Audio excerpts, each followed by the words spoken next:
So I just want to give an overview of IoT and basic layers and blocks of IoT. What are the key layers and blocks in the IoT and some of the IoT applications. And finally, we'll go through some of the key risks and challenges that we come across in IoT domain.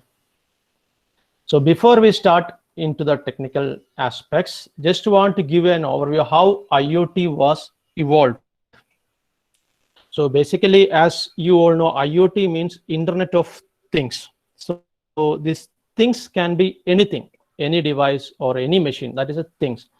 So all this concept of IoT evolved, how to make the communication more and more effective and how to make all the devices connected through internet. So initially, there were pre-internet era where the communication was very limited and human-to-human communication was possible. From that point of time, we moved through the era of web, social media, and finally we arrived at machine-to-machine communication. So with machine-to-machine communication, all the devices getting connected to the internet. Okay. So that was the main thought process to arrive at the Internet of Things. Earlier, you cannot communicate, one device cannot communicate with another device unless they have been using the same protocol. Now even multi-protocol devices can communicate with each other. So we'll start with basic definitions of IoT. As the name suggests, Internet of Things. It is a worldwide network of interconnected objects, uniquely addressable based on standard communication protocols. What does that mean? You have a set of devices, interconnected objects. It can be anything, your light bulbs, washing machines, air conditioners, refrigerators, that has the technology, and which are uniquely addressable. It means every device has a unique identity. You will not miss one device for the another. And all this works on some standard communication protocols. So we'll come across some of the standard protocols in the coming slides. So that is the first definition of IoT. In continuing with the same definition, if it getting expanded to a more technological level, if we can say it is a global network infrastructure that links both physical and virtual objects through the utilization of data capture and communication capabilities. So that means you have the devices that can collect data and send information, and all this data and information can be analyzed through various modes of communication, okay, over the internet. So it links all the different type of physical and virtual objects. And more detailed explanation is the last one where I'm trying to put. It is all the physical objects, any devices, vehicles, buildings, or any other items you have embedded with electronics, softwares, sensors that enables these objects, which helps them to collect data and exchange data.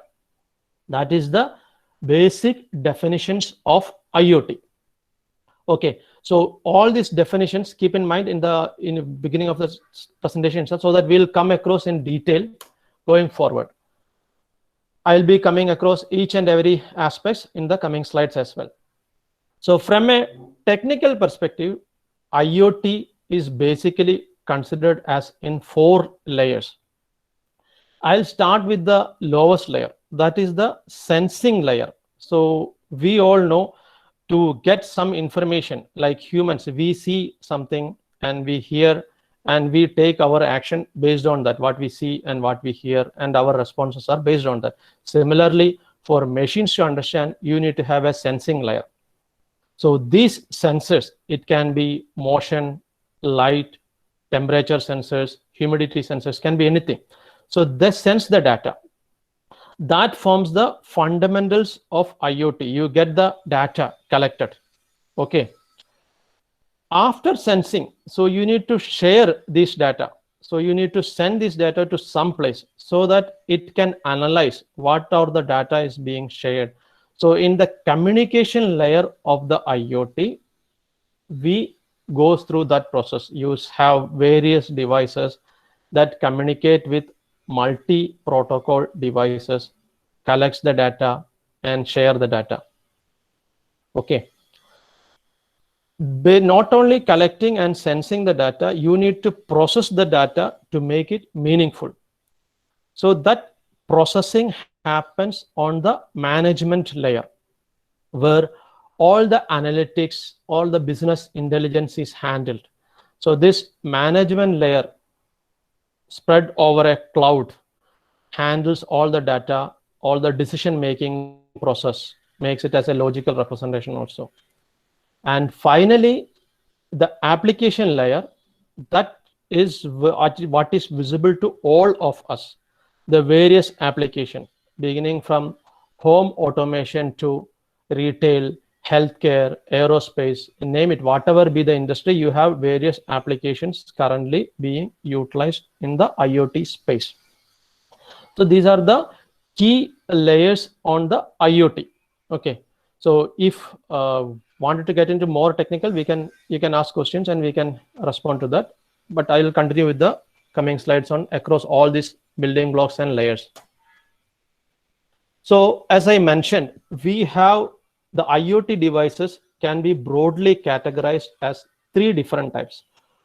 First one is the devices that just sense something, like your motion detection sensor. It can detect motion. Okay. The second one is you sense something and based on that.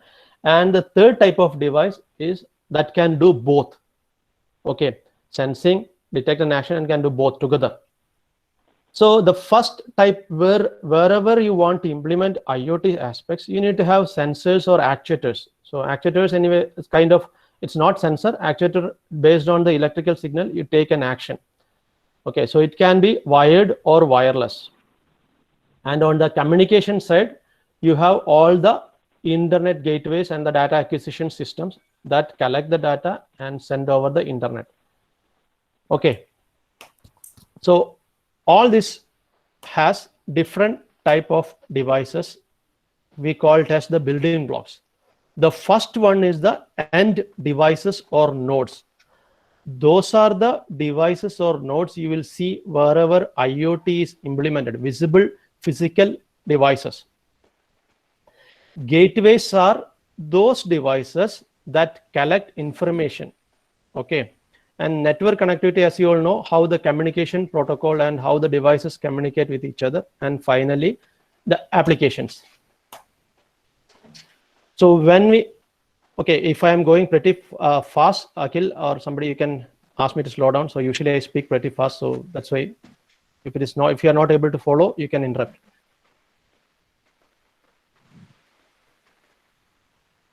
Okay.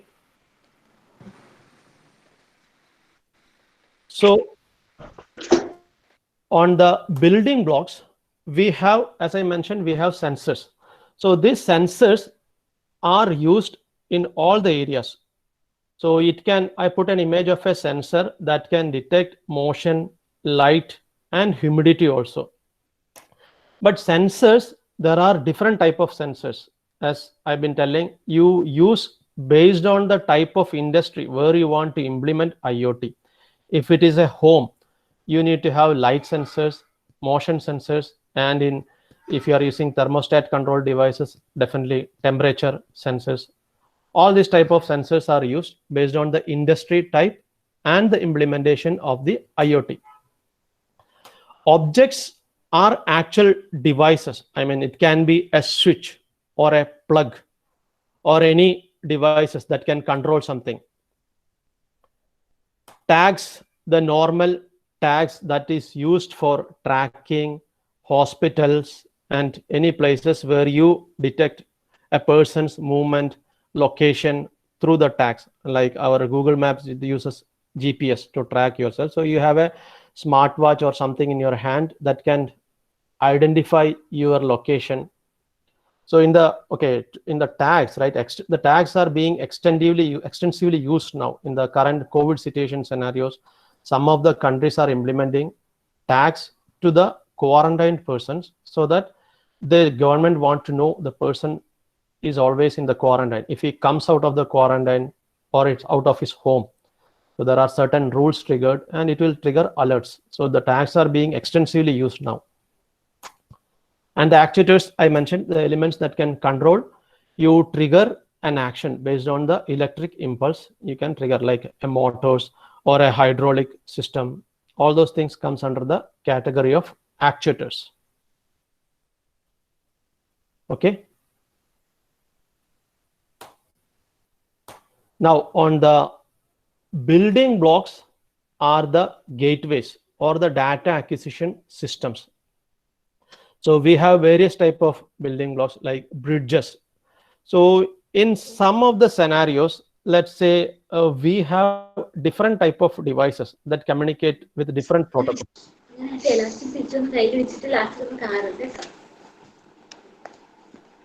Hello? Yeah, I'm getting some disturbance if you are not speaking. Please go on mute. See everyone, please mute your mic. Someone's mic is not turned off now. Can you please turn off your mic?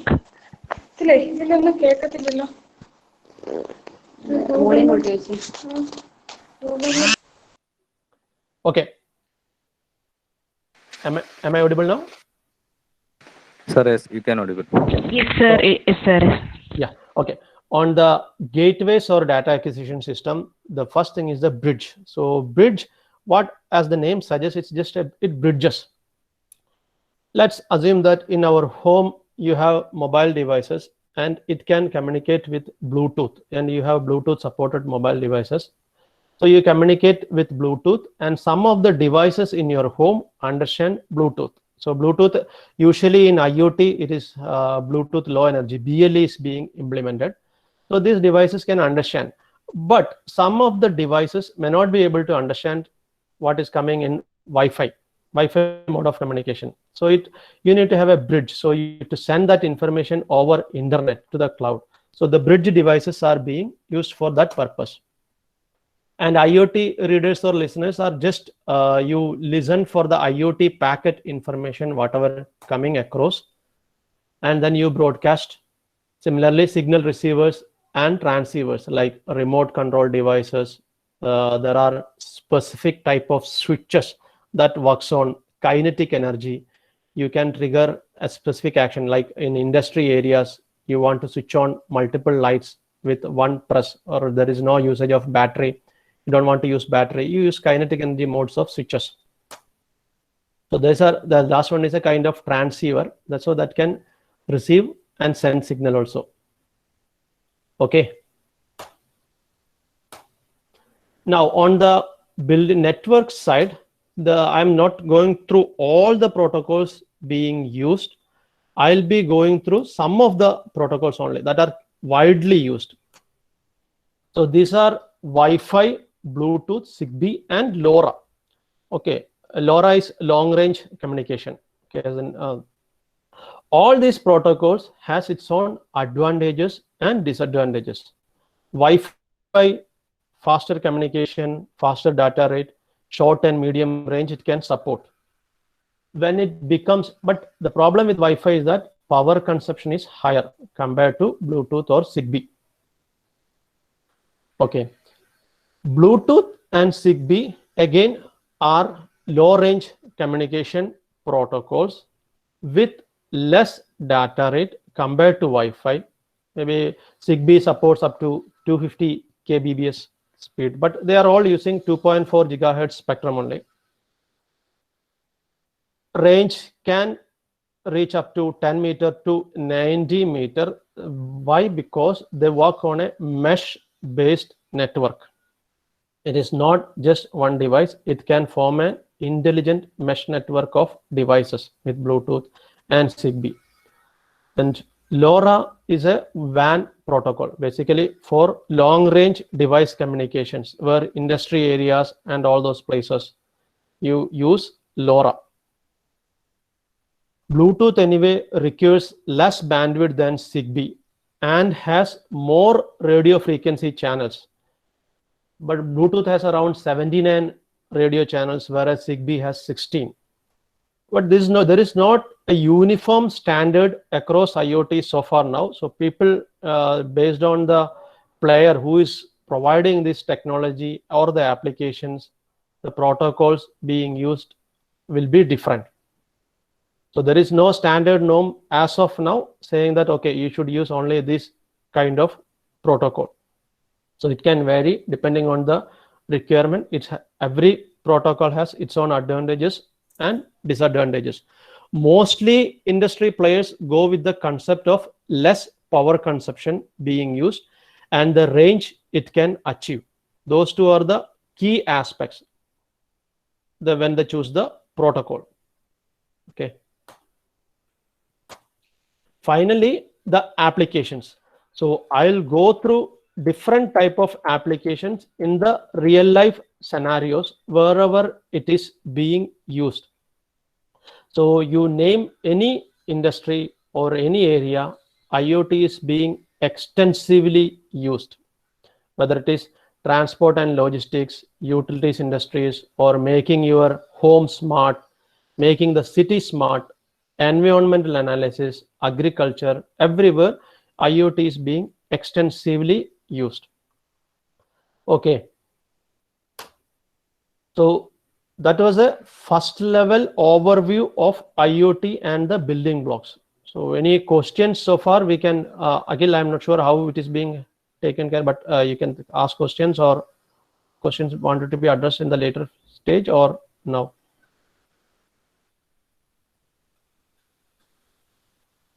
Hello, Akhil, Milna? Yes, sir. Questions, it can be asked after the session. I think it will be better, sir. Okay. So I'll continue with the presentations. Okay, sir.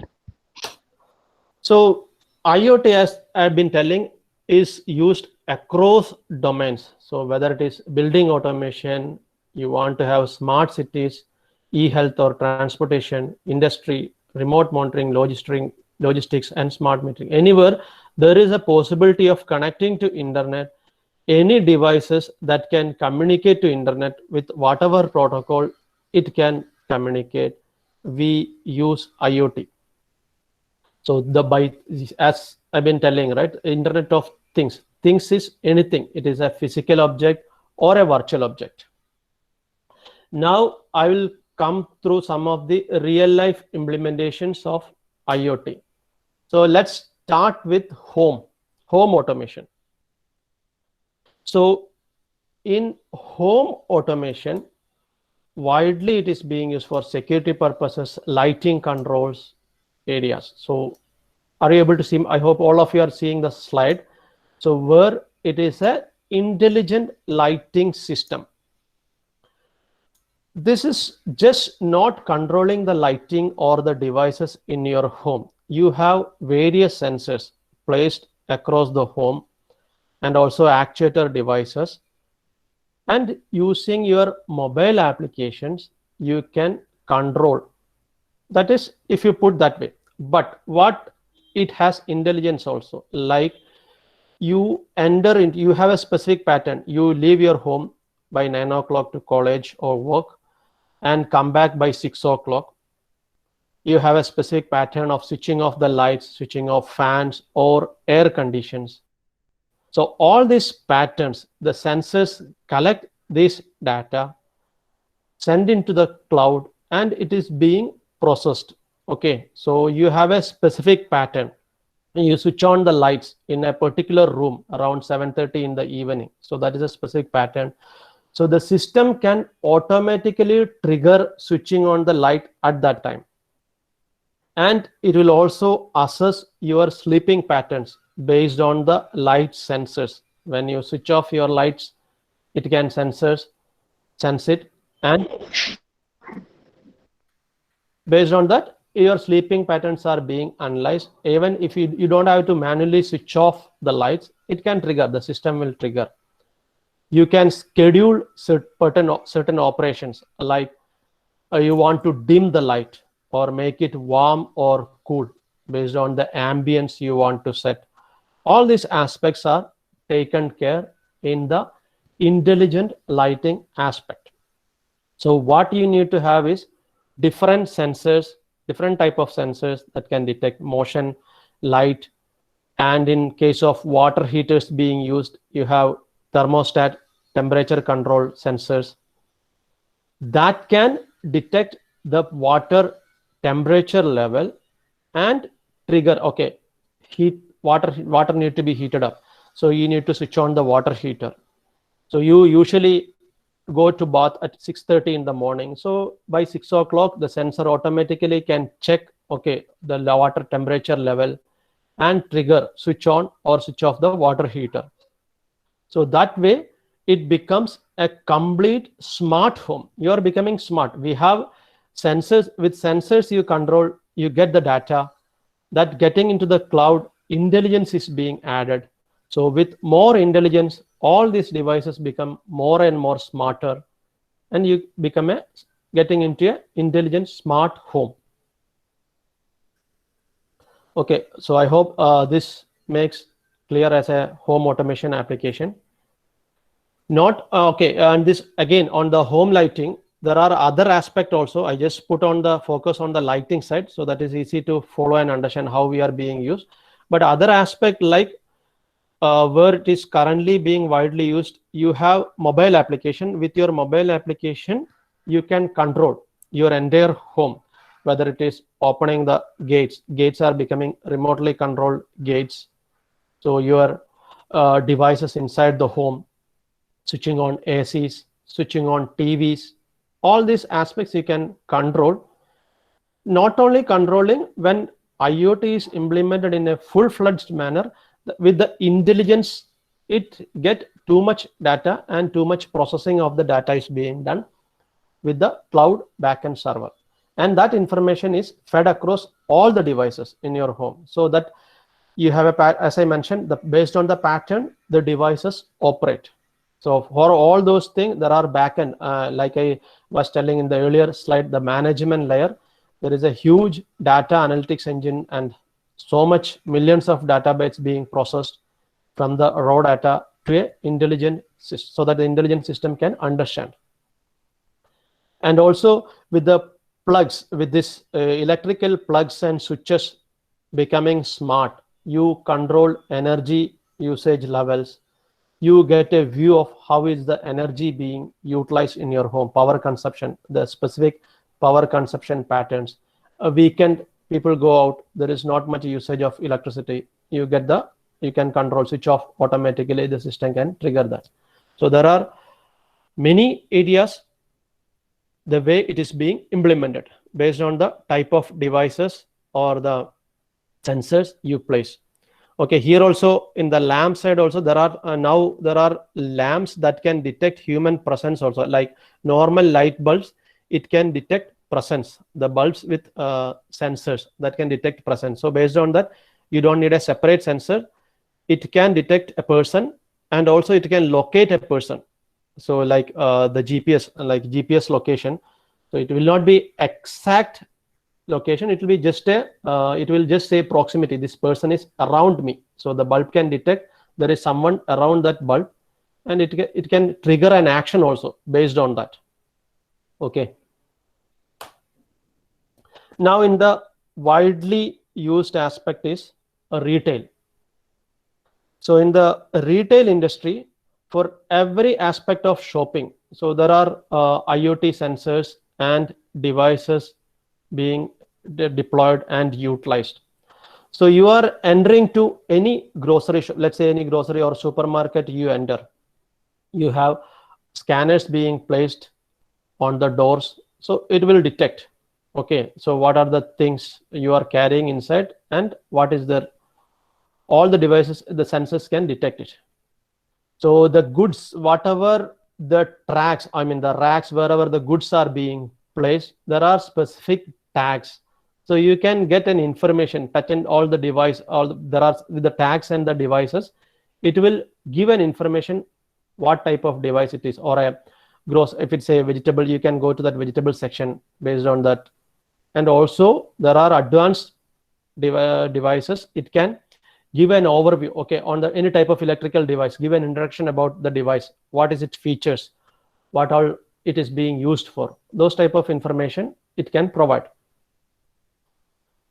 So you are taking some devices or any product, let's say you took an X-ray from a rack on the X. So it will detect that, okay, one tray is being taken out by a customer. It will trigger to the inventory management system.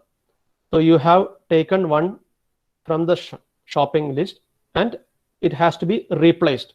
So it is integrated with the inventory management system also. So the staff will know how many products has been taken out and how many there is balance is there and when they were need to refill it. And again, finally, when you took all the devices, I mean all your whatever, sorry, I'm talking about devices, it is all the products, whatever grocery or supermarket items, whatever you want to buy, you took all these goods and you pay with your card as usual. But in some of the supermarket, so even you don't have to manually enter give to the checker, I mean the person in the counter. It can detect, I mean based on your smart trolley is being smart. Whenever smart trolley is being implemented, it can detect all the goods in the trolley and also the price details. It will read when you go through the scanner and it will detect the price from your card using NFC, near field communication technologies. So that is one interesting scenario where it's being widely used. Another aspect is healthcare applications of IoT. So in healthcare, there are many areas currently being used, but I put some of the key aspects. One is the vendor management, like in old age nursing homes, people, I mean specifically this was intended for people with memory issues. So they tend to lose a direction of, I mean, where they want to go, which room they are in.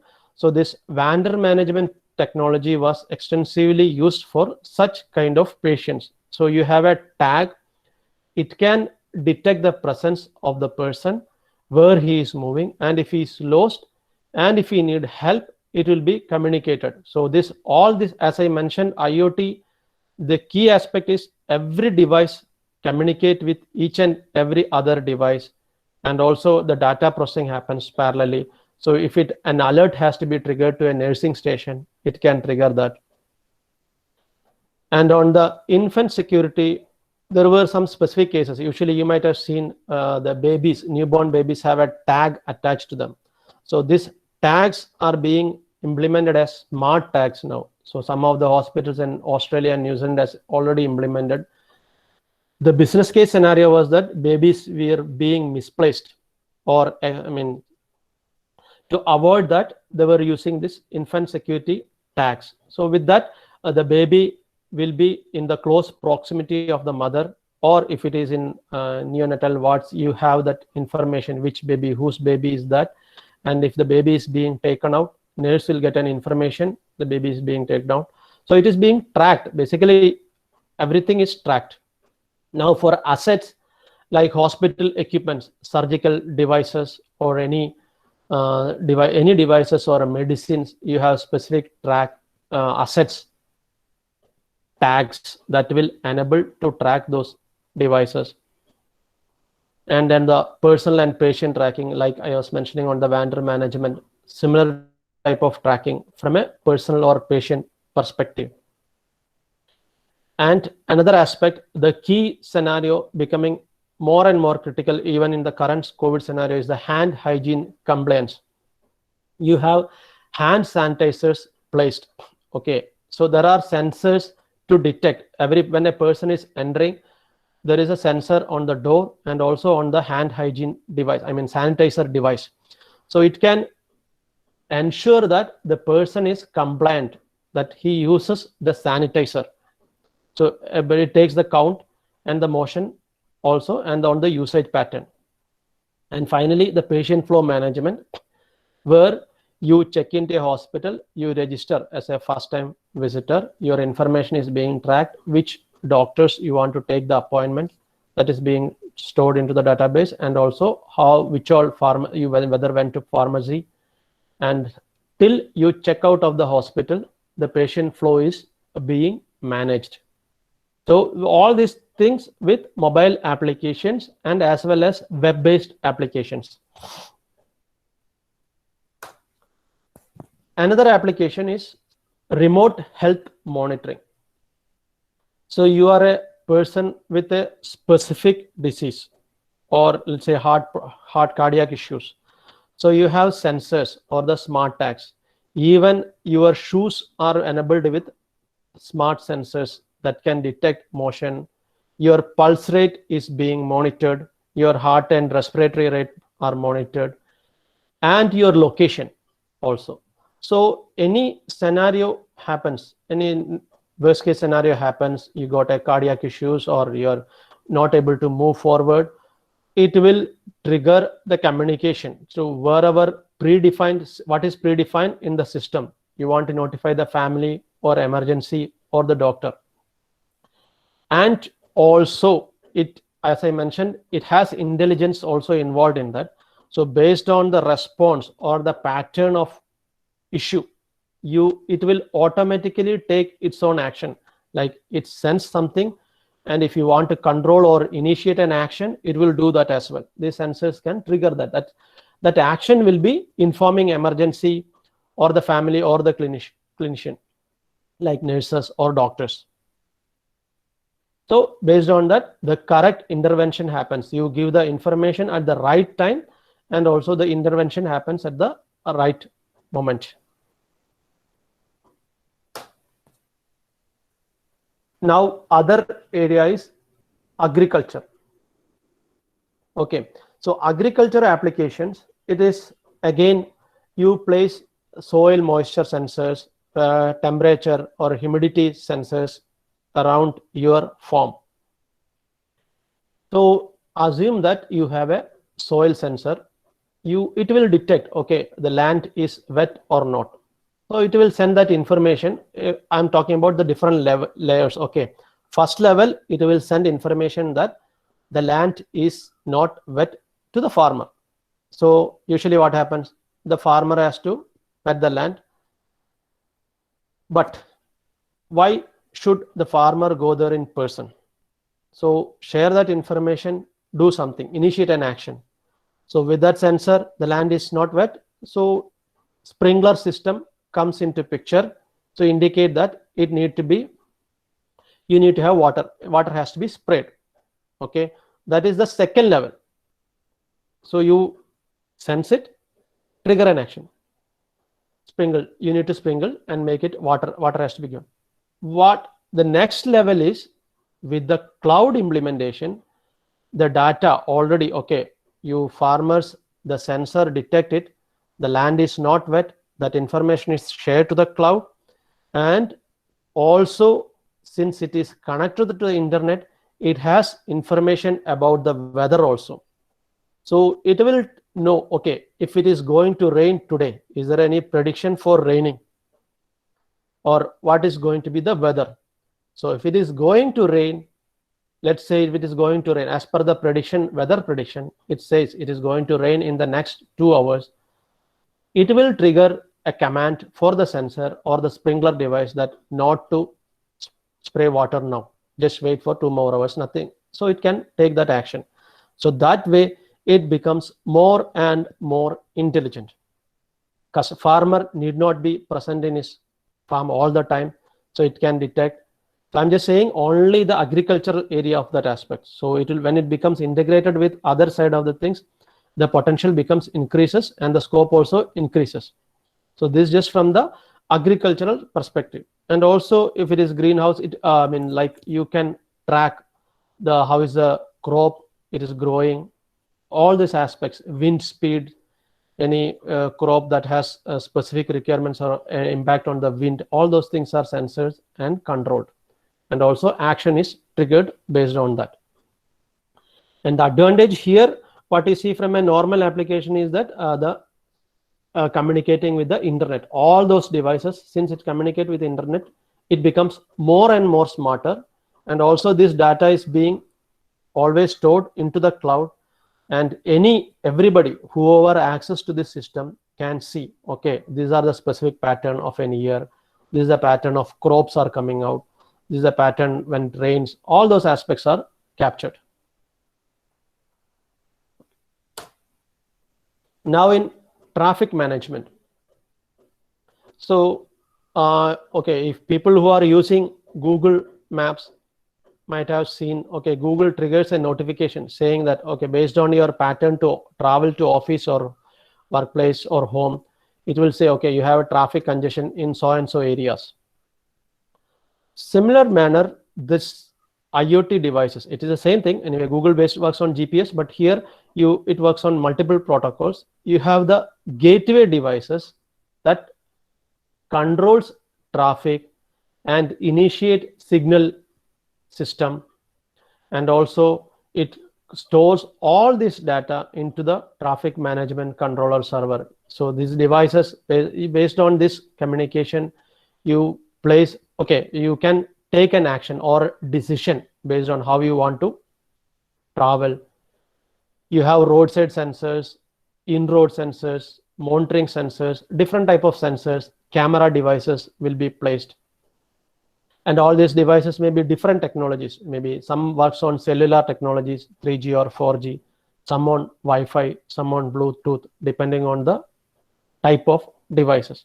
But the concept is that it has all the data captured, and it can take intelligent decision, and it can manage the traffic effectively, how the signals has to be controlled, which priority has to be given. Like you have 4 roads in a junction. So the road coming from east has more traffic at 9 a.m. in the morning. So give more time for that side of the traffic to go away, more time of green signal. That way, intelligence is also being added, and a decision, correct decision is taken at the, depending on the time. And again here, based on the data collected or the movement of the vehicles, you have the data stored in the cloud, and that data becomes a useful information throughout the traffic system, like the patterns, when it is too crowded, when it be less crowded, and anyway it will help to identify the alternative roads as well. That is the system where traffic management side is being implemented. Now in waste management, basically it comes under the environmental management aspect. So I just put the specific scenario on waste management side, and countries like Singapore and South Korea are using this extensively. So here you have, usually, okay, in other countries what happens is in front of every home you have the garbage cans. So you just place your garbage there in the cans. Specific cans are there for biodegradable and non-biodegradable waste. You place your garbage there, and the sensor can detect it. Okay, it is full or empty. It can detect that. It will communicate to the system. Based on the sensor, it detects that, and it communicates to the central server, and the city administration can handle the garbage movement accordingly. And also not only just garbage trucks. Okay, garbage trucks has sensors, and it will collect the data and how much garbage is being moved from one location to another location. But it also gives that information to all the other information, city administration, whether it is a recycling plant or a manufacturing plant, any health and safety authorities. All these different administration departments get the information. And also this becomes more and more smart way of handling garbage. Even that area also, I mean, if you say waste management is from our perspective, you'll see that it's a minor aspect, but still, if it becomes more and more smart, you decide the pattern, how it is being used, how it is being recycled, and how does it cause the impact to health and safety aspects. All those things are controlled. Now on the environment monitoring, it is just more placing sensors, like you have a gas or some other detection you want to identify, temperature or humidity sensors you place, sound sensors like acoustic sensors detect noise there, and air pollution sensors and light sensors. The whatever sensors we come across in the other scenarios, they use it in the overall picture of the environment monitoring. And again, collective decision is taken. Some of the don't allow some vehicles on some time where the air pollution is high. So you can take the decision on that. And parking sensors also, I mean, it is being extensively used now. You don't have to roam around any parking place. If you go to a big mall, you don't have to roam around to identify parking. You can identify which all areas it will trigger. There are sensors placed across the parking areas. It will trigger that, okay, this parking is empty. And it will also show the direction to reach that parking slot.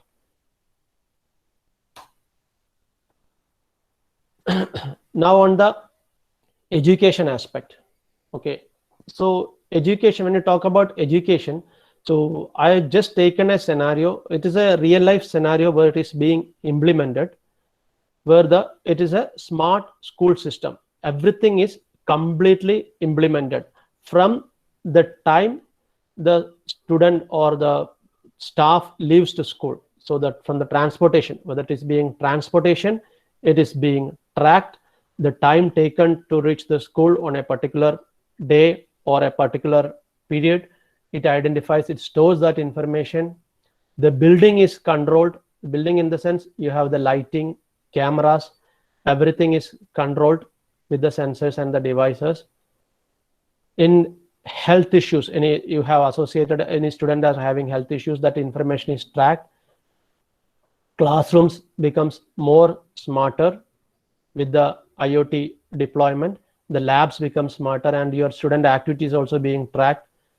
Everywhere it is a complete implementation of the smart system.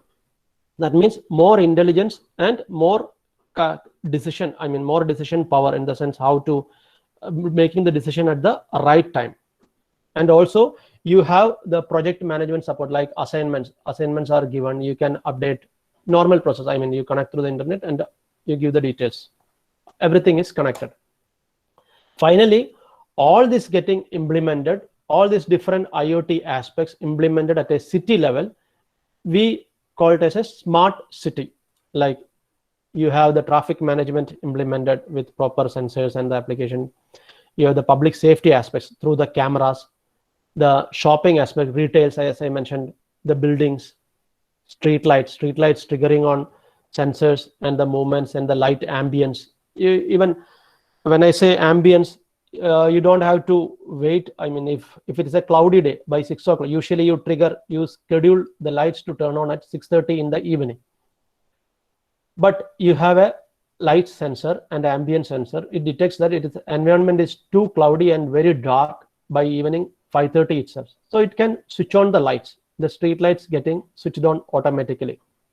Same case for home also. All these schedules, whatever schedules you put in for your devices to operate, so that becomes easy to handle. And again, water quality aspects. Another aspect is water quality, water heating aspects.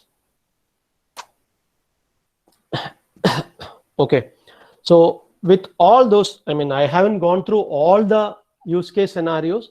With the limited time, I just try to cover the key aspects and largely widely used areas. But with IoT being extensively used, okay, there are so many issues or risks coming up. First one is privacy. Okay, I am being a student.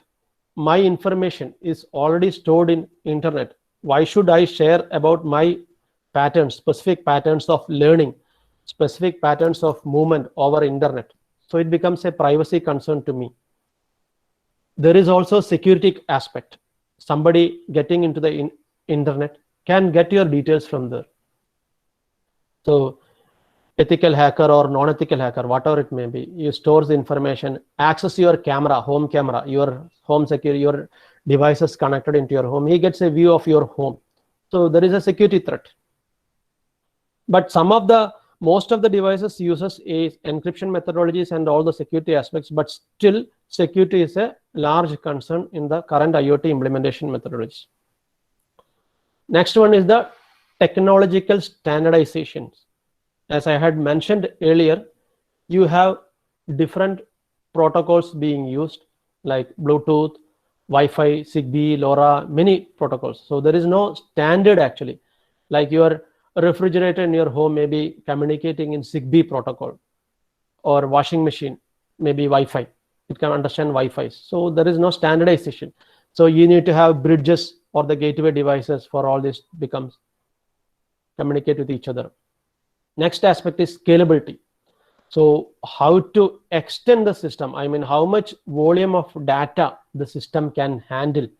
When you say it's just a home, there itself millions of packets of data is being communicated, I mean, sent across by the devices. So all this data goes over the packet. You have the large scale of data movement.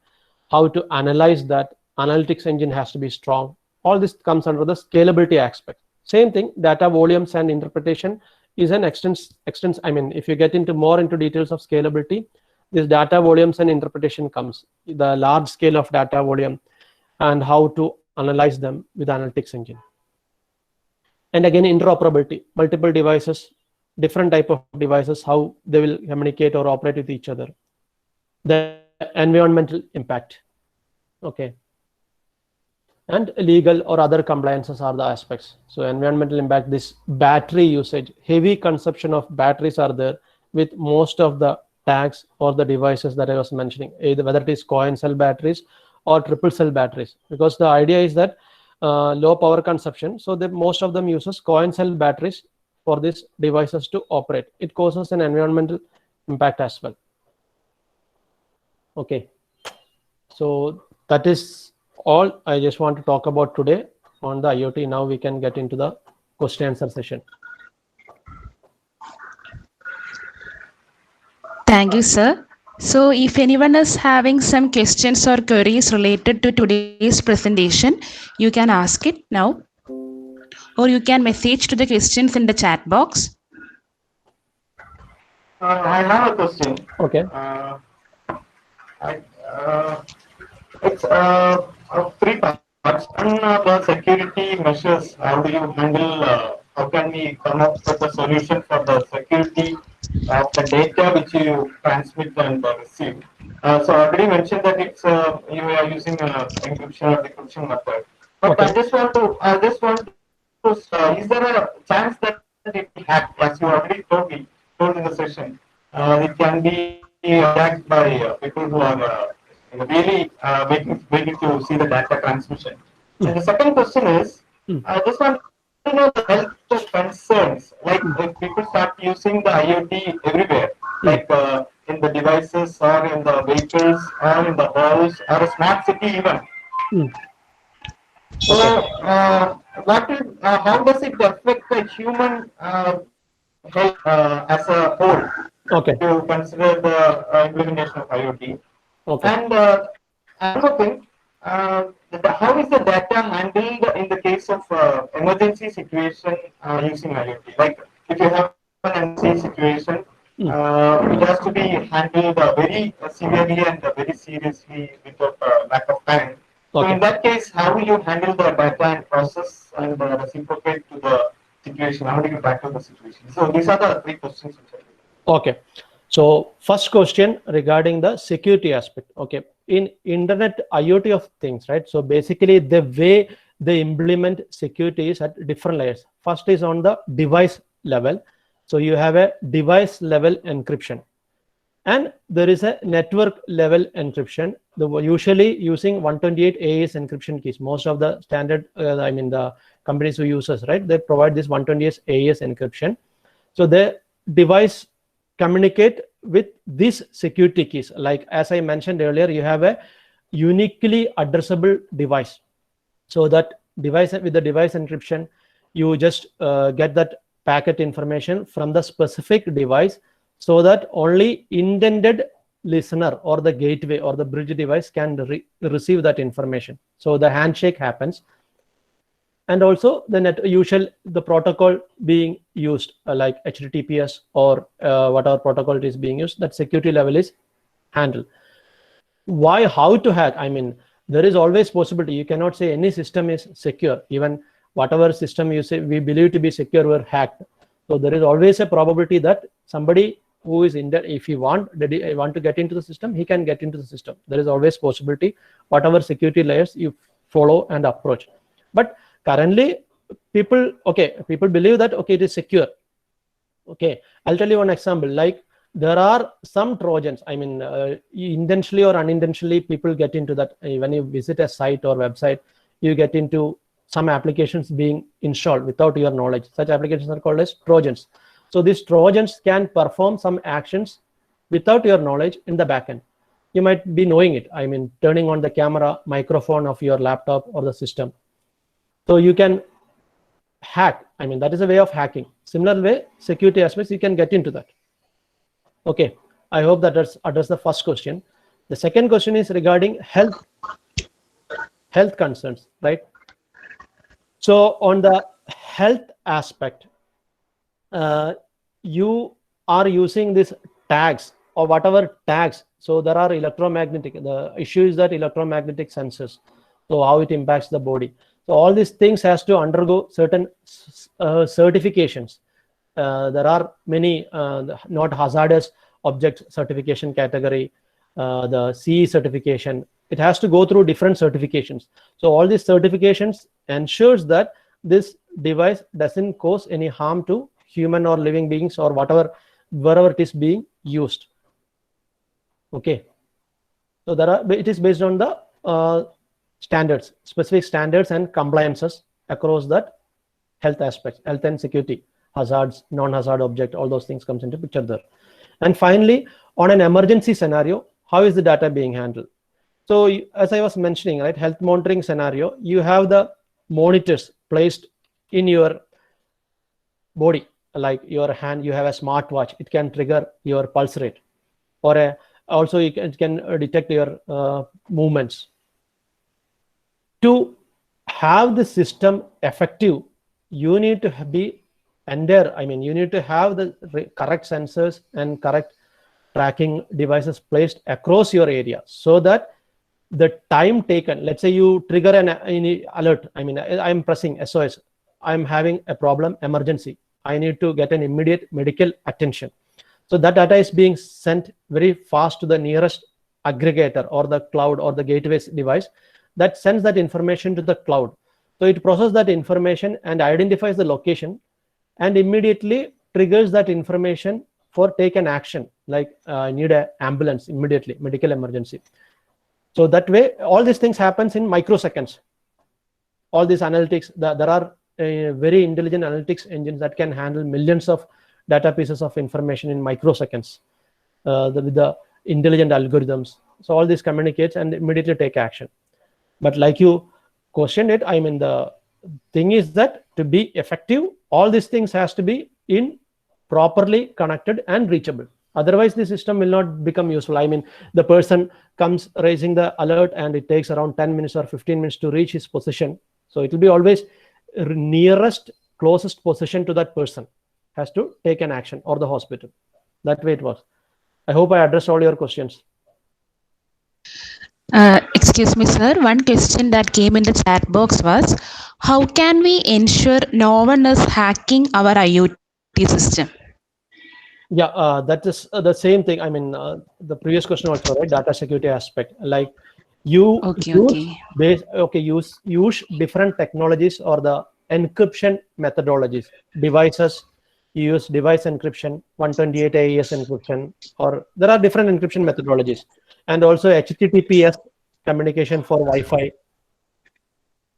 So that way you try to protect. I mean, IoT is kind of, as of now, it's whoever deploy these IoT solutions, and also I also believe it is secured to some extent. But again, for any aspect, like any scenario, right, wherever internet is connected, there is always a possibility of hacking, or security aspect is always there. I wouldn't say there is no, it is completely secure. Okay, sir.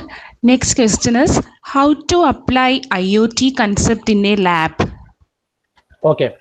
In the lab, whether it is it depends on what you want to track in a lab, what all information you want to assume that in a lab. Your challenge is, okay, the devices are being misplaced. or if it is a small physics or chemistry labs or electronics lab, in that sense, your devices are being misplaced. So that is an issue.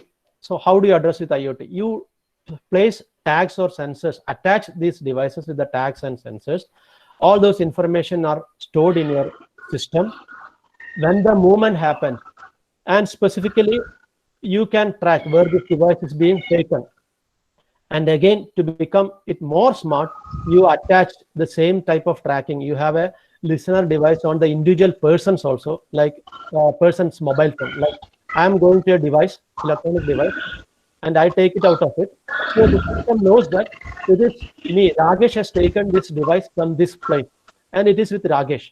So that way you can track. Depending on the problem scenario, you will address that. That is kind of an inventory or the asset movement you want to track. And the person's entry and exit. So you can handle that way also. So whichever is your key problem, you can address, and you can elaborate to any area, whatever. I mean, since you mentioned lab, right? These are the things that came to my mind. If you give me more scenario on the what is normally happens in the lab, I can elaborate how in the IoT scenarios. Okay, sir. Next question is, if we use tags to infants, is there any health issues to them? Okay, so this infant tags, okay, it is usually a very small type of tags that you might have seen in the hospital also, same thing, but there is a coin cell battery inside it, and also a microchip will be there, small chip. So all this goes under extensive security or health related compliance methods. So usually there are some specific health protocols, FDA approval, like it goes under the same medicine FDA approval for US. Like US, you might have heard about FDA approval. So all the drugs has to undergo this protocol compliance. So this device also has to go through that compliance. So there are radiation aspect, electromagnetic interference, all these things are tested, and then only after compliance approval it is being used.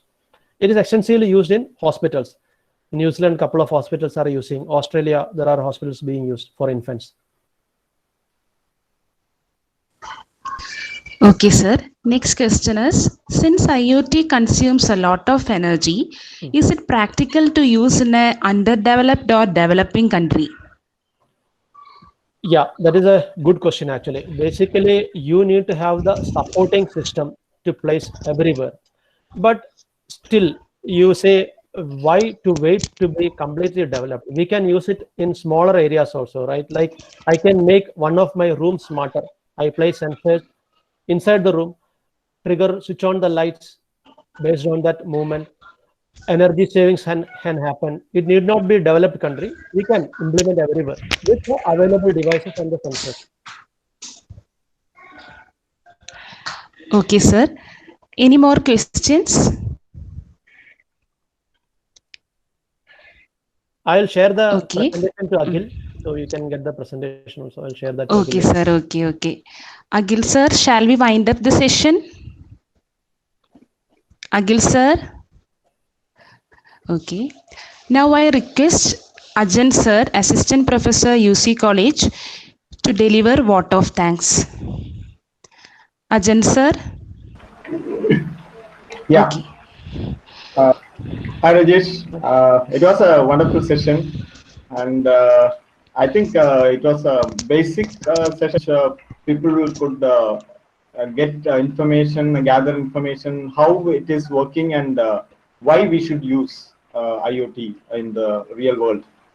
And I think the clarification and it was very supporting in the case of IoT from all aspects. The slides which were presented were very well prepared, and it covers almost the basic things, even though it has some advanced topics which has not been mentioned. But it sheds a good go through, or it sheds light to people who are interested to go for IoT, and they can try the implementation area where they can concentrate on depending on the requirements, like in a store, or like in a hospital, like in a home, or everywhere, in a traffic area where you say the density of it, and the lights are being the signal based on the density on a specific time. on a day or somewhat it is required. Anyway, Rajesh, it was a wonderful session, and I hope the viewers enjoyed it, and they have got a lot of information from your session. And on behalf of UC College and the Department of Electronics and Computer Maintenance, I very much for the valuable time and a valuable presentation. And I hope we can work together in later sessions also. We look forward for your valuable time at that time also. Thank you very much, Rajesh. Thanks a lot. Thank you. So like definitely I look forward to, I mean, basically I just want to be given an overview of this session, not getting into too much technical details. I mean, if it becomes first session, if it becomes too much technical, it will become boring. So I just want to give an overview so that it will be useful. Thank you.